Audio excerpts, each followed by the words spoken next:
Good morning, good afternoon, good evening, whatever time it is that you are tuning in. This is Unapologetically Me, featuring me. No special guest, just me. So sorry to disappoint you. Welcome.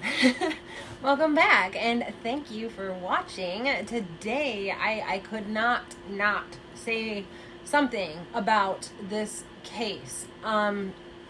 Harmony Montgomery. I was seeing things about it, but I've been so wrapped up in like some of these other cases that I wasn't really sure what it was all about. And then I saw 2 years ago, so I thought it was an older case that I just never heard of, which is weird because like I said, I watched true crime since I was like little. Me and my dad used to watch like the Discovery Channel and New Detectives and all that stuff, Forensic Files and all. Anyway, blah, blah, blah, blah, again, sorry. So let me just say, first of all, thank you guys so much for subscribing to my channel. And if you are not subscribed, I hope that you do. I hope that you find something that you like about me that, you'd like to see more of.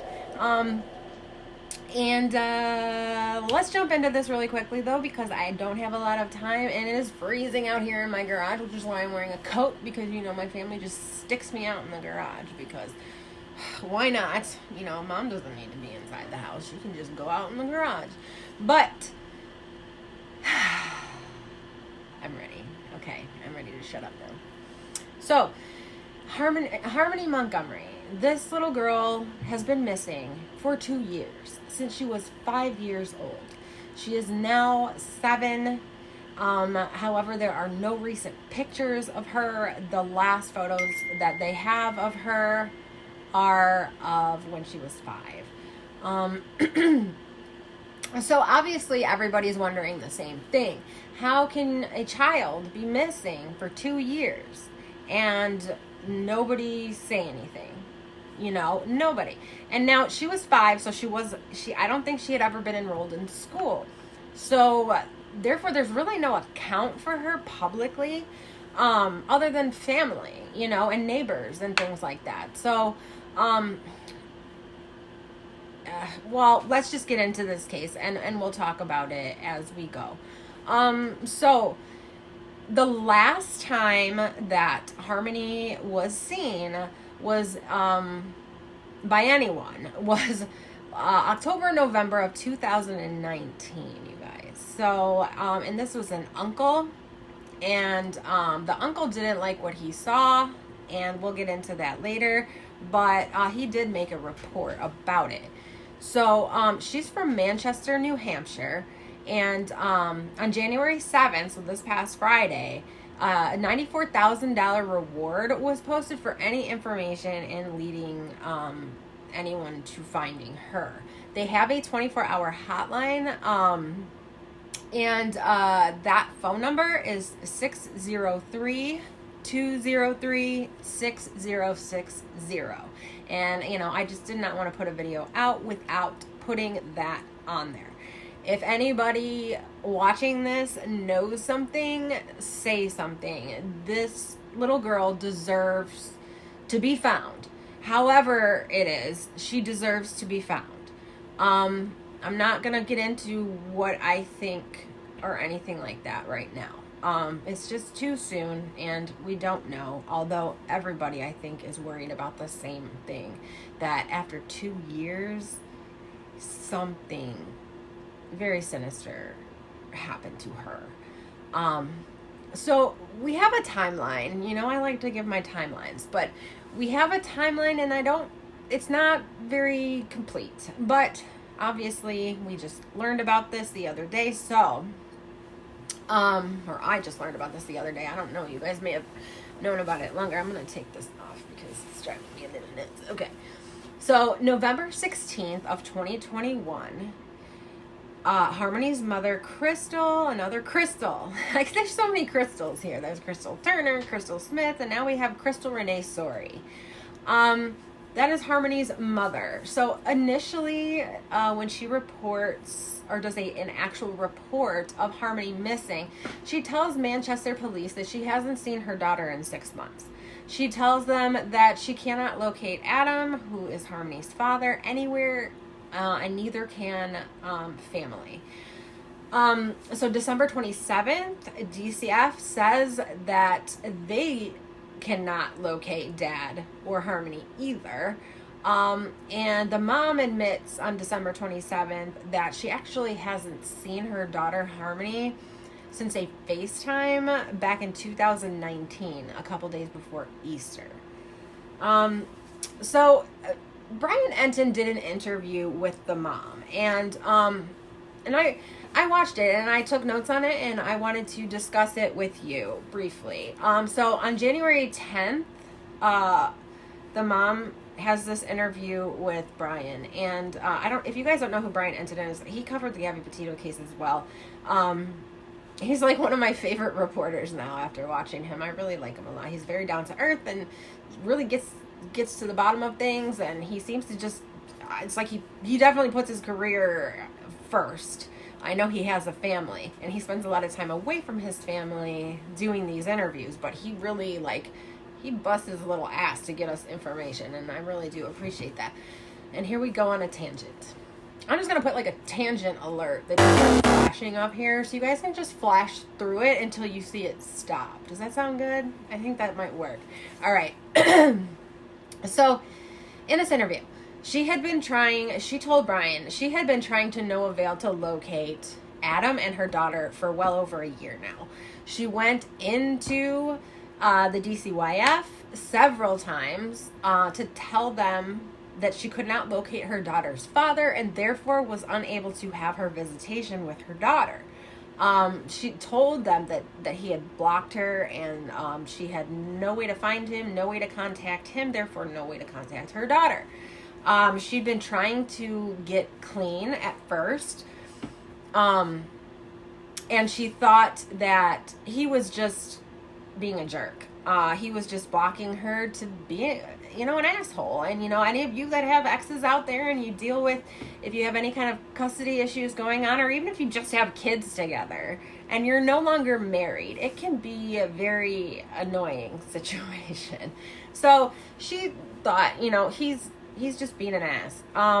But after a while of searching schools in the area and searching multiple addresses that she thought that maybe they were staying at, and she had no results, she started to think that there might be something more to why he didn't want her finding her daughter, or why, and she said that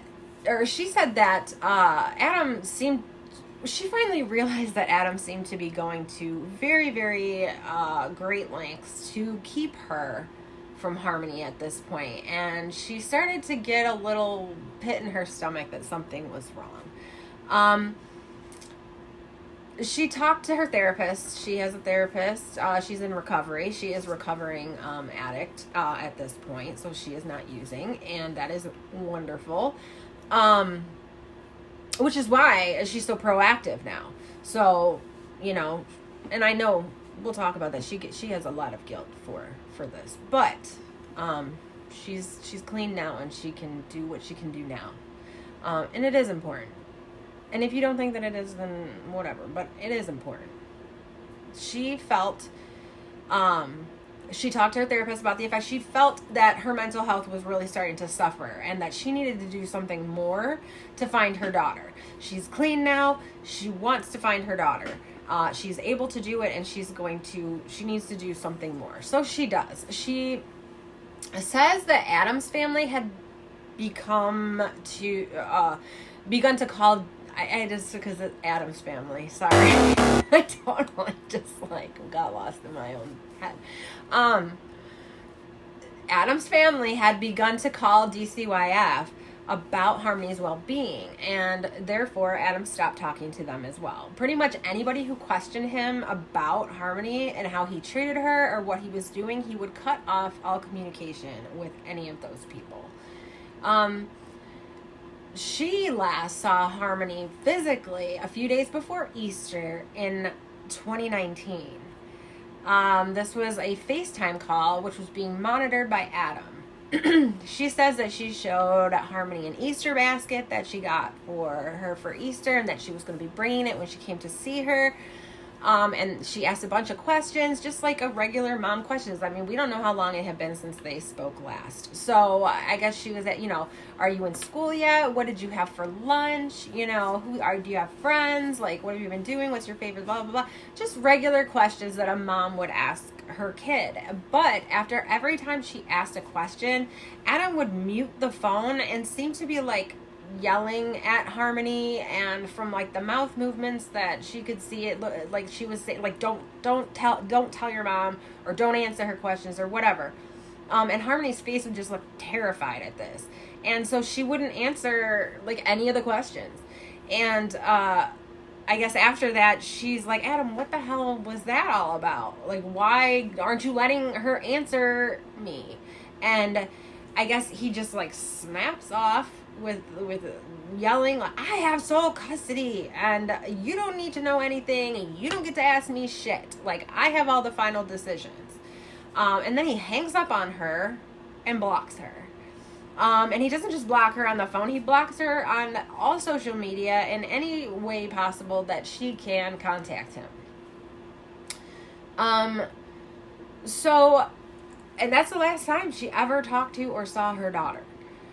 She says she tried to push and get someone to look into this so that she could have contact with her daughter again, but no one listened to her. Finally, in November of 2022, she sent an email to the mayor threatening to go to the media. She was like, enough is enough.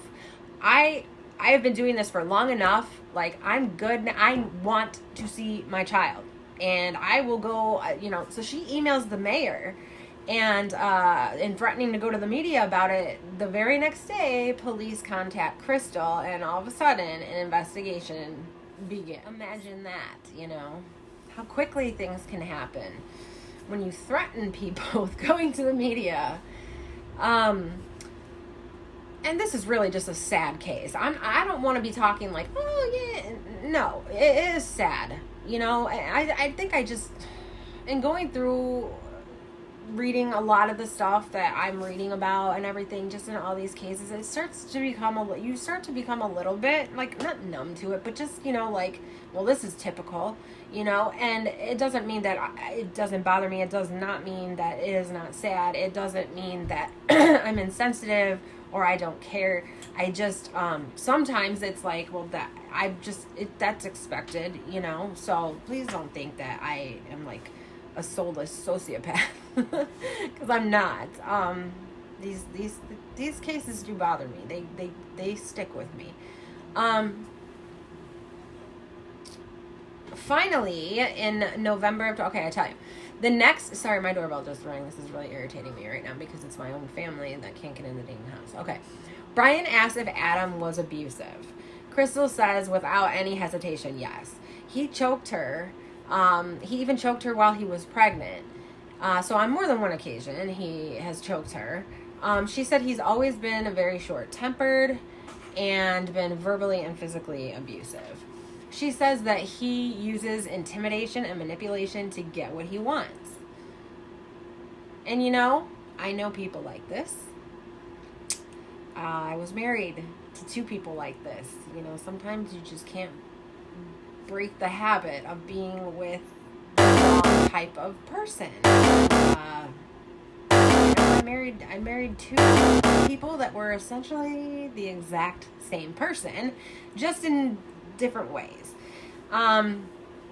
So you wonder how these abusive jerks end up getting judges to believe them and police to believe them. We can talk about Brian Laundrie, where they made Gabby look like she was the aggressor. They're that good. They are that good at manipulating people. They are that good at playing a role. They're sociopaths, a lot of them. And sociopaths are very good at learning from a very young age how to react to certain things and how to feel, how to fake feel, because they don't actually feel a lot of these things. They have to learn how to do it. And they can be very, very convincing and very, very good at getting people to believe them. A lot of times the victim in abusive relationships, gets blamed as the aggressor because a lot of times by the time the police are involved, the abused is so at the end of their rope with things that they are just hysterical. And they finally have someone listening to them, and they can come across as crazy, which just kind of fits into the abuser's, role of being like, see what I have to deal with? See how nuts, they are? So that's how that happens. Okay, veered off, but, some of these things I feel like they're important to say. So Brian then asks if Crystal ever witnessed Adam abuse Harmony. And Crystal says, no, I've never seen anything. But she recalls during a play therapy session that Harmony had with a play therapist, that therapist noticed things that caused her to make a report stating that during Adam's visitation that she was being abused. I don't know. That's what she said. After that report was made, Crystal says that she refused to allow Adam to see Harmony. No more. You're done.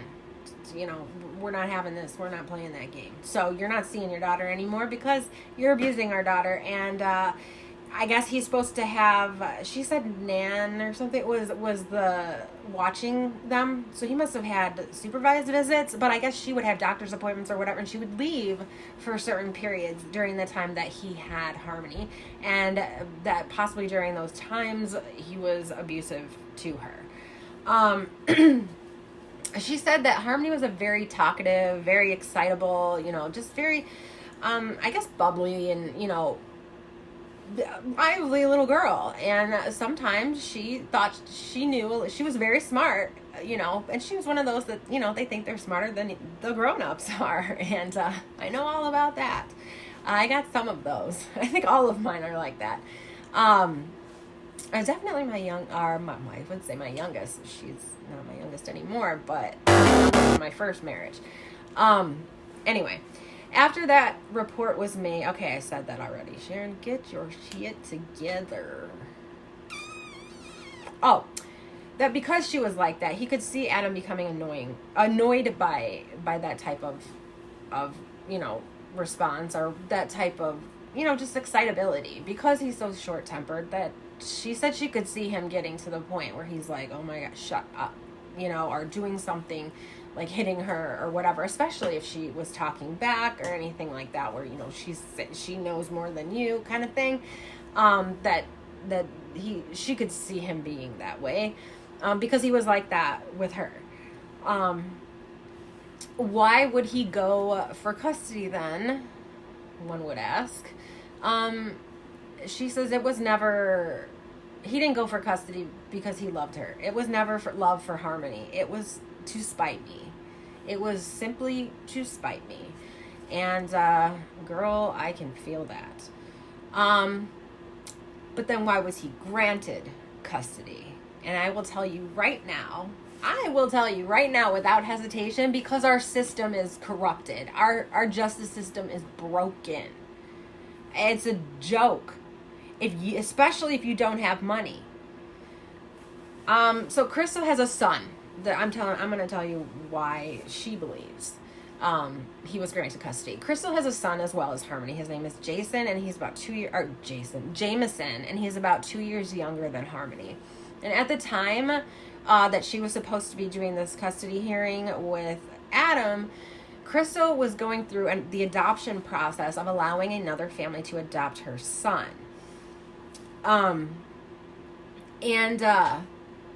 This adoption was going to be finalized, and this was happening on the same day as the custody hearing for Harmony. And so she filed a motion or a petition with the court stating that she needed a continuance because she really could not miss the adoption hearing. It involved a lot of people and a lot of, she couldn't miss it, and she couldn't be in two places at once. So, could they please continue it? And I guess that motion was denied. Now, she says that the judge even said, this case has gone on 4 years too long already. So, no. Therefore, custody is granted to Adam simply, she believes, because he was there. And they wanted to be done with the case. They wanted that case closed and out of the courts. They have stacks upon stacks of other things, kids, and they just wanted this one done. Our justice system is broken. Especially if you're broke, in my opinion. She's asked, do you believe that that Harmony's still alive? And she says yes, she does. She feels that that a mother knows that, that day, that something has happened to your baby, and she feels that she would know. That she has had moments where she would wake up in a panic attack, and she has feelings, but she doesn't feel that her daughter's no longer alive. She feels that she would know this, and she's also very intuitive, and she does not feel that her daughter is dead. She feels she's still alive.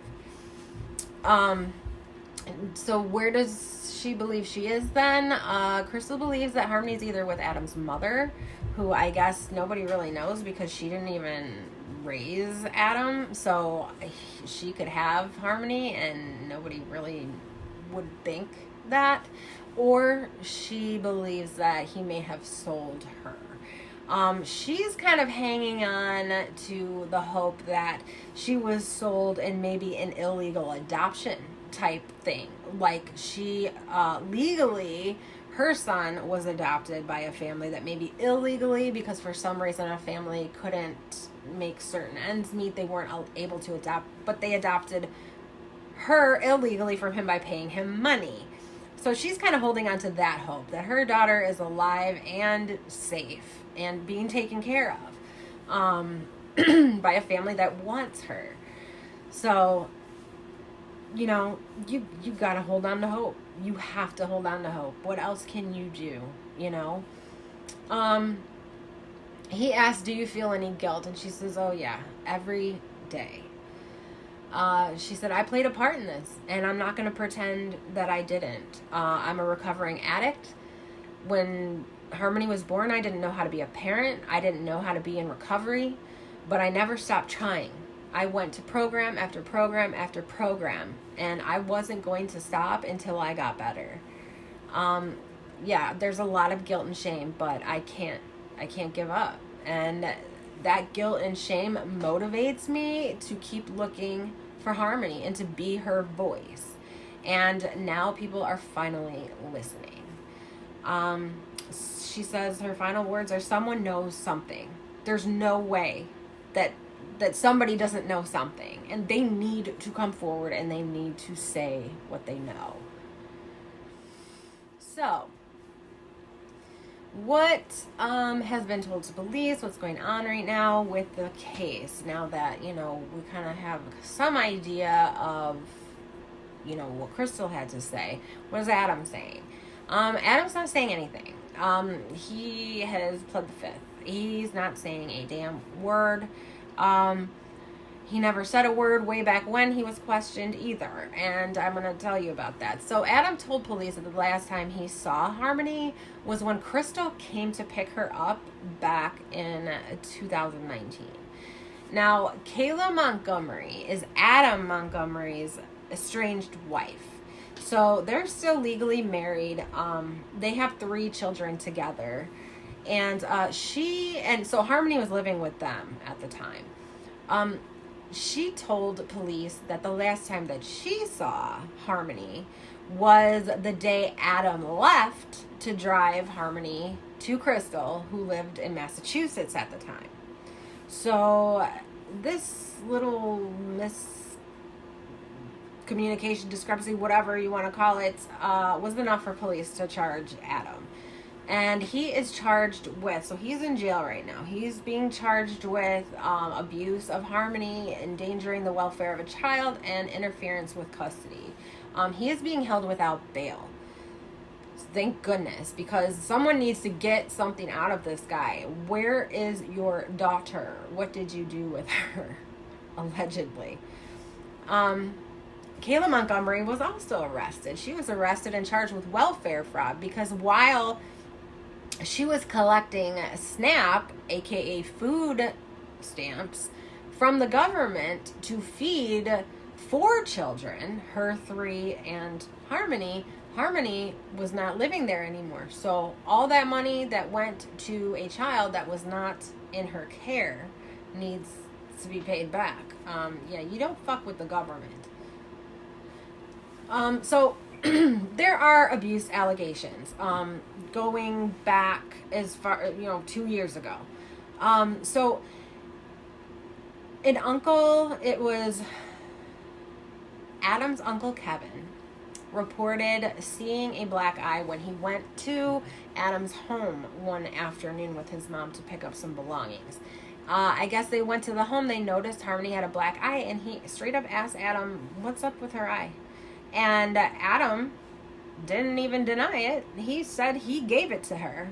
He said he bashed her all around the house.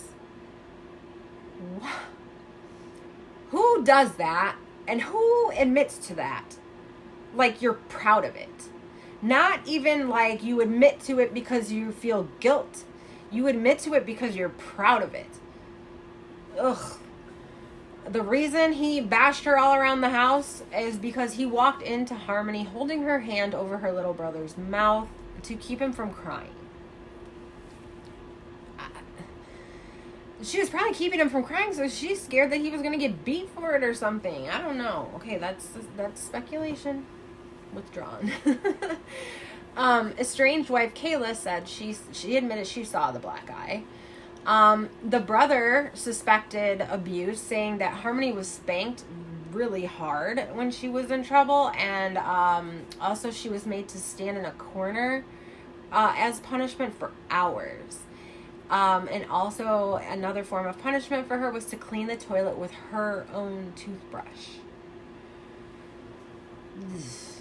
So, another allegation that was made to police in DC, YF, they're all something different, aren't they? Neighbors worried about living conditions. So it actually has come out since that they were squatting there. So Kayla, Adam, and their 4 children were squatting in that home. They didn't actually live there. There were no utilities. They actually had a backup generator outside, which was their main source of any kind of electricity. This area, according to Brian Enton, this area is lots of drugs here. Lots and lots and lots of drugs. I guess the opioid crisis really hit hard in that area. And he said he's very familiar with this area. He has family that lives around there, and they've been there for years. But in these newer years, it's become quite the drug den. He said that according to record, police and DCF had been there a number of times, lots of times. There's reports. So it's not that they didn't go. The thing is that area that they were living in was it was just so bad that they didn't see anything out of the ordinary. I mean, that's the way people in that area lived. They squatted. They didn't have utilities. They were drug users. So they didn't see anything odd, and like to us or people that don't live in that type of situation or have never lived in that type of situation, we can't understand how someone could think that that's okay. Because I'll tell you something, in the suburbs where I live, in the suburbs of Chicago, you would have your neighbor call DCFS on you if you leave your kid in the back of your car and you get in your car, you start it, and your kid's in the seat, and you're ready, you're like going to the store, right? And you're like, oh shit, I forgot my wallet. And you run in the house and grab your wallet. Oh, you have DCFS called on you so damn quick around here. Like, you left your child in the car for 0.3 seconds. So like we can't possibly understand how someone who is living in a drug house is not removed, right? So, but the world is more than your little bubble, okay? There's so much going on that some of us just have no clue about, and unfortunately, that's life. It's not all rainbows and roses. I wish it was. So What have they done so far? They have searched the home that Harmony was living in, that they were squatting in at this time in 2019. Now, a whole new family lives there now. I guess they completely renovated the house. So the whole thing had been redone, and it took a lot. And if you want to watch some of that, feel free to go and see that. It took them a few days. They had to put like tubes and piping underneath the ground to warm up the ground in order to search the ground, because it's so cold up there right now. And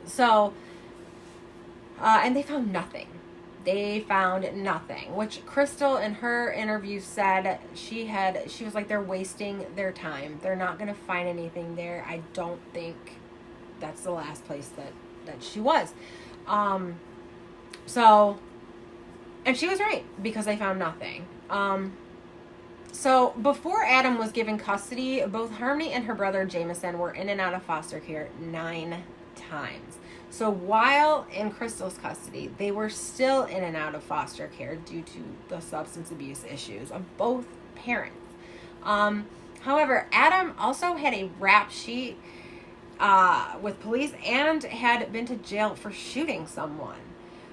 He was in and out of rehabs and halfway houses for years, and the fact that the judge gave him custody, and I'm not saying him custody over her, I'm saying either one of them, the fact that either one of them were being considered to have custody of any children at this point in their life, when they are clearly so into drugs, that it blows my mind. He should have never been given custody. And like I said, I'm not saying that she should have been either. I think they should have. And not that I believe in foster care either, because that can be a nightmare too.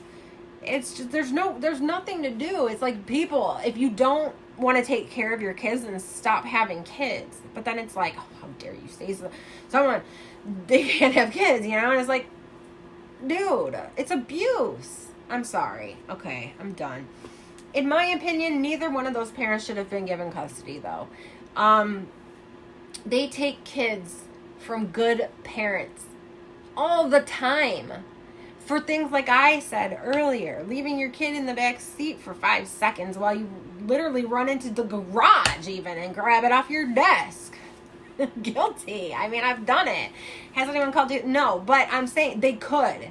They could, because I've seen reports in my local news that these things happen all the time. A woman at Walgreens, a woman at Jewel, Walmart. Well, sometimes some of these people, they leave them for an hour and whatever. I'm not talking about that. But they have taken children from people for very small things, and yet it seems that the children that really need help and are truly being neglected and abused are just forgotten about. And I don't understand how that happens. How does that happen?